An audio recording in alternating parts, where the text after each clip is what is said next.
తలనొప్పి చాలా రకాల కారణాలు ఉంటాయండి. అంటే మనకు కామనెస్ట్ అంటే ప్రైమరీ హెడేక్స్, తర్వాత సెకండరీ హెడేక్స్ అని ఉంటది.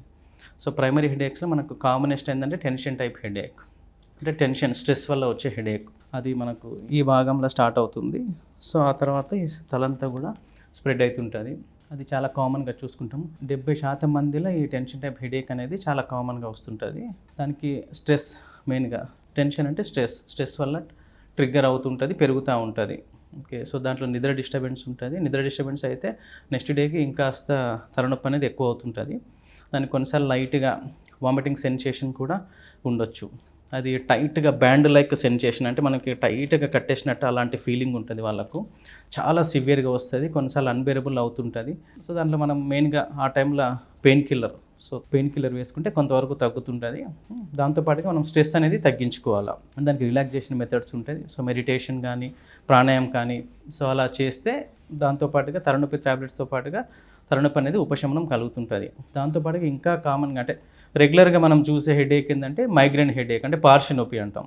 సో, ఇది దాదాపు లేడీస్‌లో, ఫిమేల్స్‌లో ఎక్కువ శాతం చూస్తుంటాం. దాంట్లో యంగ్ గర్ల్స్‌లో ఎక్కువ శాతం చూస్తుంటాం. అరౌండ్ నియర్లీ 20 సంవత్సరాల వయసు వాళ్ళ లోపల ఇది కామన్‌గా వస్తుంటది. ఇది మనకు ఫ్యామిలీలో రన్ అవుతుంటది. అంటే తల్లిదండ్రులకు ఉందనుకోండి తలనొప్పి, అది నెక్స్ట్ జనరేషన్ వాళ్ళకి కూడా వస్తుంటది.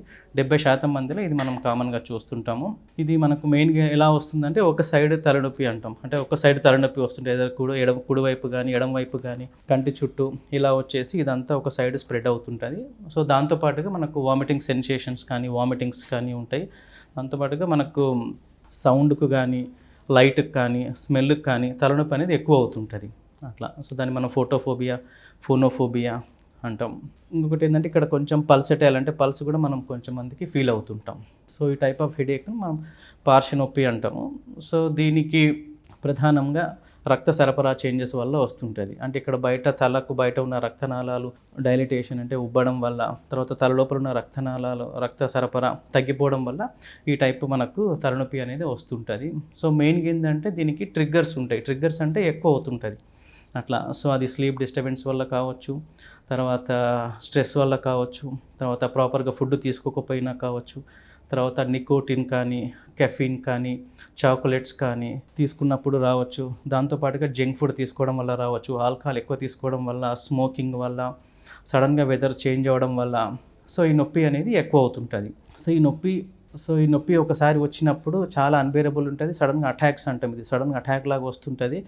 కొంచెంమంది తలకు గోడ కూడా తల కొట్టుకునే టైప్ అంత సివియర్‌గా వస్తుంటది. ఓకేనండి. సో, దీనికి మనం ఏం చేయాలి అంటే దీనికి ట్రీట్మెంట్ ఆప్షన్స్ ఉన్నాయి. అంటే తలనొప్పి తగ్గించే మందులు ఉంటాయి. తర్వాత తలనొప్పి రాకుండా చూసుకునే మందులు ఉంటాయి. ఓకే. సో, దాన్ని అక్యూట్ మెడికేషన్స్ అంటాం. మనకు అక్యూట్ మెడికేషన్స్ అంటే పెయిన్ కిల్లర్స్ ఇస్తాము. ఇంకా కొన్ని ట్రిప్టాన్స్ కానీ, ఎర్గోటమిన్స్ కానీ కొన్ని స్పెసిఫిక్ డ్రగ్స్ ఉంటాయి. ఈ తలనొప్పి వచ్చినప్పుడు తగ్గించే మందులు. తలనొప్పి రాగానే మనం అరగంటలోపు ఈ టాబ్లెట్స్ వేసుకుంటే తలనొప్పి తీవ్రతంగా పెరగకుండా మనం జాగ్రత్త పడవచ్చు. ఇంకొక ప్రివెంటివ్ మెడికేషన్స్ అంటాం. అంటే మనం తలనొప్పి రాకుండా ఉండే మందులు అవి. అట్లా. సో, తలనొప్పి మనకు నెలకు 4, 5 సార్లు వస్తుంది. దాంతో పాటుగా మన యాక్టివిటీస్‌ని అన్నీ డిస్టర్బ్ చేస్తుంది. వాళ్ళ లైఫ్ స్టైల్‌ని డిస్టర్బ్ చేస్తుంది. సో, దానివల్ల వాళ్ళు వర్క్ సరిగ్గా చేసుకోలేకపోతున్నారంటే ప్రివెంటివ్ మెడికేషన్స్ అనేవి మనం యూజ్ చేస్తాము. అది మనం కొన్ని రకాలు అంటే దాని యాంటీ ఎపిలెప్టిక్స్ కానివ్వండి, బీటా బ్లాకర్స్ కానివ్వండి, కాల్షియం ఛానల్ బ్లాకర్స్ కానివ్వండి, యాంటీ డిప్రెషెంట్స్ కానీ మనము ఈ ప్రివెంటివ్ మెడికేషన్స్ అనేవి యూజ్ చేస్తాము. అది కొంతకాలం వరకు యూజ్ చేస్తాం. కొన్ని మంత్స్ నుంచి కొన్ని ఇయర్స్ వరకు వాడొచ్చు. రెస్పాన్స్‌ని బట్టి మనం టాబ్లెట్స్ అనేవి చేంజ్ చేస్తుంటాము.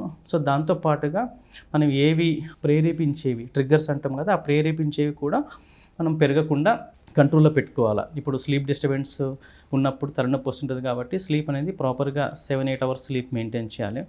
దాంతో పాటుగా స్ట్రెస్ అనేది తగ్గించుకోవాలా. సో, అది మనం ప్రాణాయామం చేసుకోవచ్చు. తర్వాత మెడిటేషన్ చేసుకోవచ్చు.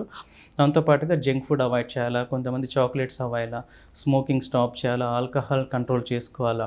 ఇంకా వెదర్ చేంజెస్ ఉన్నప్పుడు సౌండ్‌కి ఎక్కువ వెళ్ళకుండా, లైట్ ఉన్నప్పుడు దానికి స్పెట్స్ పెట్టుకొని ప్రేరేపించేవన్నీ కూడా మనం కంట్రోల్ చేసుకుంటే తలనొప్పి తీవ్రతను తలనొప్పి రాకుండా కూడా మనం జాగ్రత్తలు తీసుకోవచ్చు. అది మైగ్రేన్ గురించి. ఓకే. సో, ఇంకా కొన్ని రకాల హెడేక్స్ ఉంటాయి. అవి క్లస్టర్ హెడేక్స్ అంటాం. క్లస్టర్ అంటే ఒక స్పెసిఫిక్ కంటి చుట్టూ వస్తుంటది. ఒక సైడ్ వస్తుంటది. సో, దాంతో పాటుగా మనకు ఐ రెడ్ అవుతుంటది. ఐ నుంచి వాటర్ కారుతుంటది. నోస్ బ్లాక్ అవుతుంటది. తర్వాత కన్ను కూడా కొంచెం చిన్నగా అవుతుంటుంది. ఈ టైప్ ఆఫ్ హెడేక్ ఇది కామన్ కాదు, కొంచెం రేర్ ఇవి. సో ఇలాంటివి వచ్చినప్పుడు వాళ్ళకు ప్రతి స్పెసిఫిక్గా ఒక టైంలోనే అది వస్తుంటుంది. అంటే ఇప్పుడు నైట్ అనుకోండి, ఓన్లీ స్పెసిఫిక్గా నైట్ టైంలోనే ఒకసారి కానీ 2 సార్లు కానీ వస్తుంటుంది, కొంతకాలం వరకు వస్తుంటుంది. సో అలాంటి టైంలో వాళ్ళకి స్పెసిఫిక్ మెడికేషన్స్ ఉన్నాయి. అది ఆక్సిజన్ థెరపీ కానివ్వండి, తర్వాత సుమాట్రిప్టన్స్ కానీ మనం యూజ్ చేస్తాం. దానికి కూడా కొన్ని ప్రివెంటివ్ మెడికేషన్స్ కూడా వాడుకోవచ్చు. దాంతోపాటు ఇంకా కొన్ని రేర్గా హెమిక్రేనియల్ హెడేక్, పారాక్సిస్మల్ హెమిక్రేనియా కంటిన్యూవా అని చెప్పేసి ఇంకా కొన్ని టైప్స్ ఆఫ్ హెడేక్ ఉన్నాయండి. దీనికి స్పెసిఫిక్గా మనకు ఇండోమిథసిన్ అనే ఒక డ్రగ్ ఉంటుంది, దానికి అది రెస్పాండ్ అవుతుంటుంది.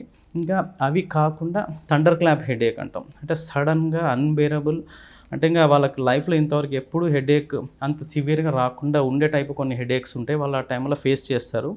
దానికి బ్రెయిన్ లోపల బ్లడ్ వెజల్ బ్రేక్ అయిపోయి రప్చర్ అయినప్పుడు వస్తుంటుంది, సబర్క్నాడ్ హిమరేజ్ అంటాం. సో అప్పుడు మనకు అంత సివియర్ హెడేక్ వస్తుంటుంది.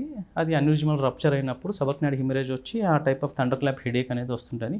కొంచెం మందికి తలలో బ్లీడ్ వచ్చినప్పుడు కూడా హెడేక్ వస్తుంటుంది. కొంచెం మందికి బ్రెయిన్ ట్యూమర్స్ ఉన్నప్పుడు కూడా హెడేక్ వస్తుంటుంది అట్లా. సో దాన్ని మనం ఇమేజింగ్ చేసుకొని సిటీ స్కాన్ కానీ ఎంఆర్ఐ స్కాన్ చేసుకొని దాన్ని ఫైండ్ అవుట్ చేసి దానికి తగ్గ మెడికేషన్స్ కానీ, ఒకవేళ సర్జరీ అవసరమైతే సర్జరీ కానీ చేస్తే మనకు ఆ హెడేక్ అనేది తగ్గుతుంటుంది.